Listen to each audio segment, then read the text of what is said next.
Tem algumas expressões que só fazem sentido quando a gente conhece o contexto original dentro do qual elas surgiram. Por exemplo, até hoje algumas pessoas falam que tal coisa foi feita para inglês ver, só para inglês ver, querendo dizer com isso que a coisa foi feita só pelas aparências, né, sem nenhuma aplicação ou um cumprimento na prática. E isso soa meio aleatório, porque geralmente não tem nenhum inglês na situação, né, mas você entende essa expressão, a formulação dela, quando você conhece a história lá do período regencial aqui no Brasil, de uma série de leis que foram aprovadas para limitar o tráfico de escravos no Brasil, só que essas leis foram feitas só para responder a pressões diplomáticas ali da Inglaterra e elas não foram de fato colocadas em prática, né? Não tiveram praticamente nenhum efeito real.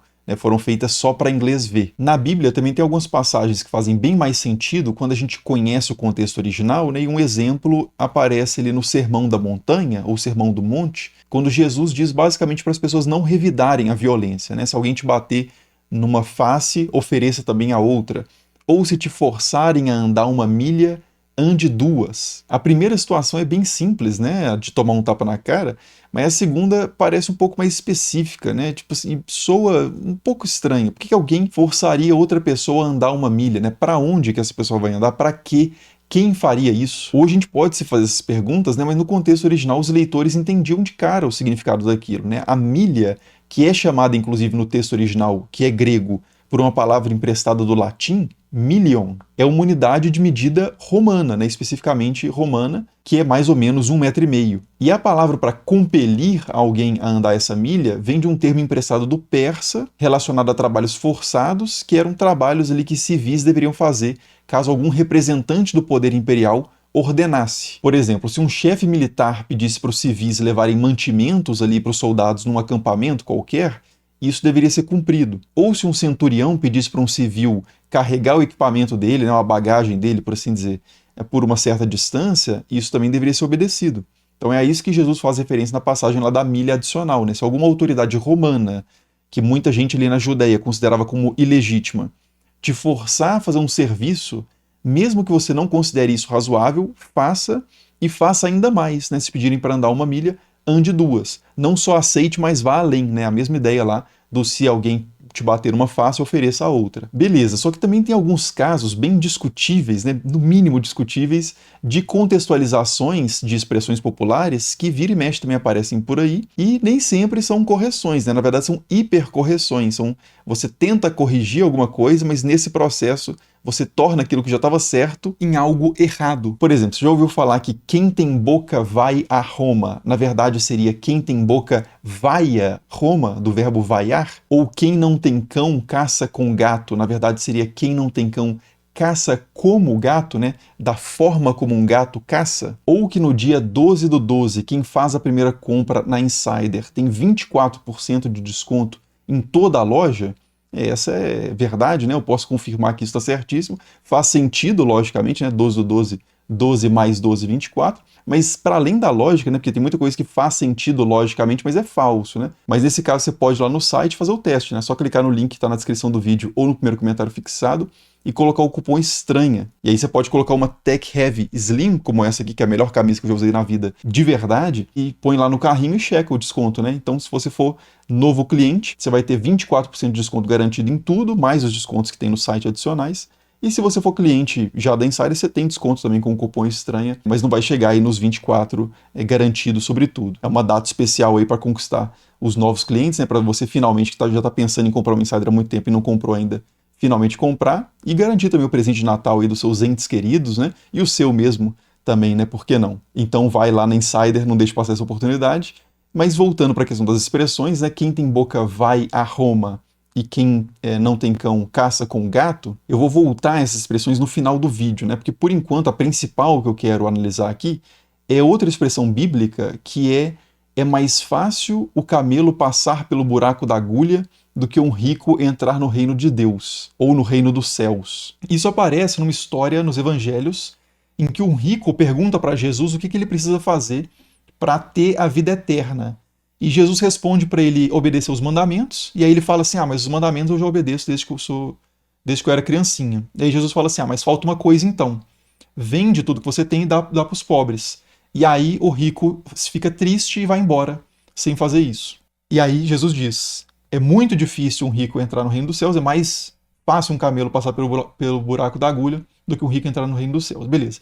Será que essa expressão, na verdade, não era outra expressão? Não aconteceu um erro de tradução aí, um erro de transmissão? Porque um camelo, por que alguém passaria um camelo pelo buraco da agulha? Parece um negócio meio aleatório, né? Um camelo, por que não outro animal? Por que passar um camelo pelo buraco de uma agulha? E aí tem duas ideias que circulam para explicar melhor essa história. A primeira delas é de que, na verdade, o camelo não seria um camelo, mas sim uma corda grossa. Por quê?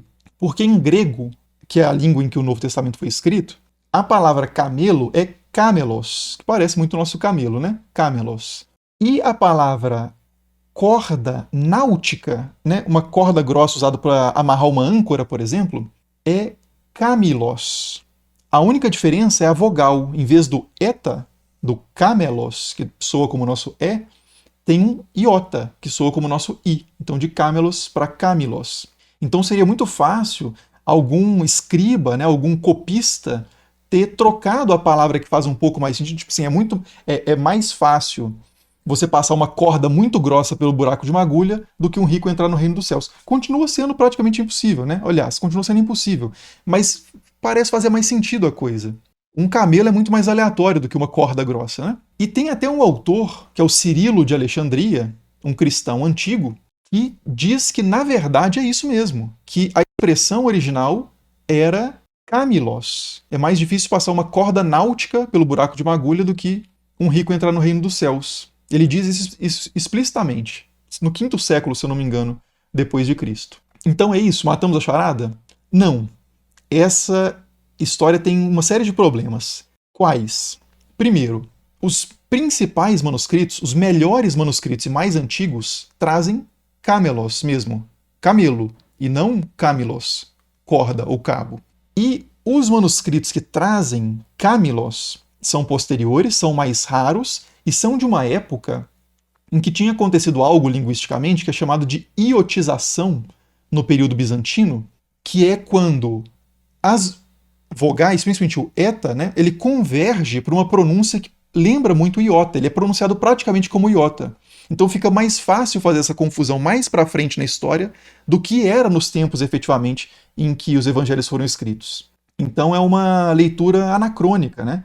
Essa confusão entre camelos e camilos, ela remonta a um período posterior e não ao período em que o texto foi originalmente escrito.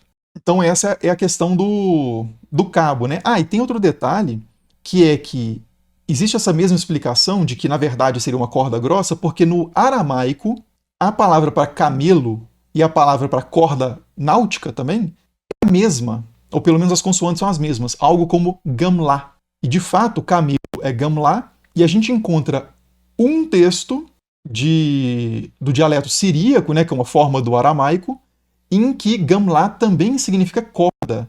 Só que o autor desse léxico, né, dessa explicação do significado das palavras, ele está fazendo uma referência direta aos textos evangelhos.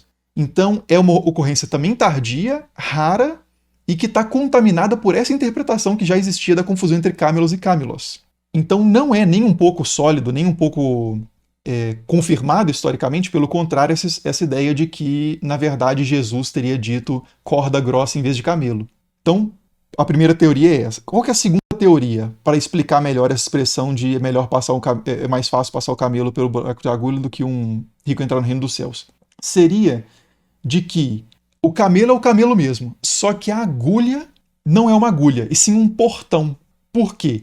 Porque, supostamente, existiria ali em Jerusalém um portão de pedestre muito pequeno que só daria para passar um camelo caso esse camelo se abaixasse, você removesse a carga do camelo, que é um animal de carga, né?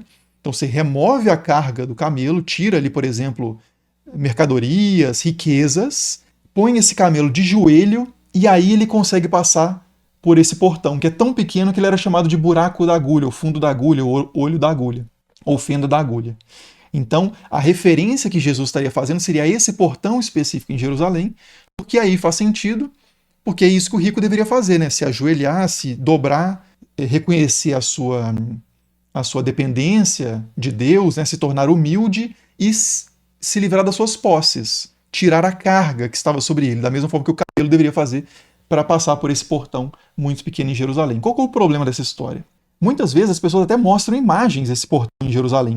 Inclusive, você pode ir para Jerusalém e um guia turístico pode te apontar e falar assim: esse portão aí é o buraco da agulha que Jesus fala na parábola. Qual que é o problema? Que não existe nenhum registro antigo de nenhum portão chamado buraco da agulha ou coisa parecida naquela região, e os portões que geralmente são apontados como sendo tal buraco da agulha são portões muito posteriores, muitas vezes de muralhas otomanas, ali do século XVI para frente. E a primeira vez que a gente ouve falar dessa história, de que supostamente teria esse portão buraco da agulha e que Jesus estaria fazendo referência a isso, é no século XII, num texto de Anselmo, né, Santo Anselmo de Cantuária, que, portanto, está mais de 1000 anos distante do evento. E provavelmente ouviu isso de alguém e reproduziu essa interpretação folclórica, né, equivocada, mas que acabou pegando, e Shakespeare leva isso adiante. Né, a gente tem, na tradição depois posterior, né, posterior ao século XII, uma série de referências a esse tal de portão do olho da agulha lá em Jerusalém, mas isso é também uma fabricação. Então também não ajuda a explicar o camelo passar pelo buraco da agulha. E aí, para complicar ainda mais, ou para manter a coisa na sua complexidade devida, a gente encontra essa expressão do camelo passar pelo buraco da agulha, ou coisas parecidas, em textos judaicos e até no Alcorão. Em textos judaicos, né, vamos começar por ordem cronológica, em textos judaicos, a gente tem esses dois textos aqui, tem outros também, mas eu peguei esses dois para ilustrar, no Talmud, que um deles, o Rabino está dizendo que ninguém sonha. Nesse texto, o Rabino está basicamente argumentando que os sonhos são próprios para revelação, né, que a pessoa recebe revelações em sonho e não são meras alucinações, porque as pessoas sonham com coisas factíveis, né, realistas, em algum nível pelo menos, que é algo debatível, né? Mas de qualquer forma o argumento é mais ou menos esse, e ele vai dizer então o seguinte, que ninguém sonha com uma palmeira de ouro, nem com um elefante passando pelo fundo de uma agulha. Então, ninguém sonha com coisas absurdas dessas, né? Uma palmeira de ouro, nem com um elefante passando pelo fundo de uma agulha.